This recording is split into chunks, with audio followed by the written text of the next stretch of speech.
Hello అండి, welcome back to my channel. ఇక్కడైతే చూసారా, నేనైతే ఇవాళ పాలకూర పన్నీర్ చేశాను అనమాట. పాలక్ పన్నీర్ అంటారు కదా, అదే అనమాట.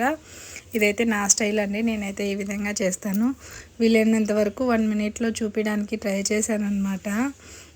అర్థం కాకపోతే కూడా మీరు నాకు ఒకసారి కామెంట్ చేయండి, ఫుల్ వీడియో పెట్టమని. ఖచ్చితంగా ఫుల్ వీడియో చేయడానికి ట్రై చేస్తాను. ఇదైతే చాలా బాగుంటుంది.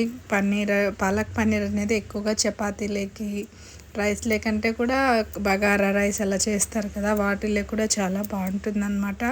హెల్త్కి కూడా మంచిది కదండి. పిల్లలు ఎలాగో పాలకూర తినరు, ఈ విధంగా చేయడం వల్ల పిల్లలు ఇష్టంగా తింటారు. నేనైతే మా పిల్లలకు గ్రీన్ కలర్ వేసాను అని చెప్పి పెట్టేస్తానమాట, గ్రీన్ కలరు అని.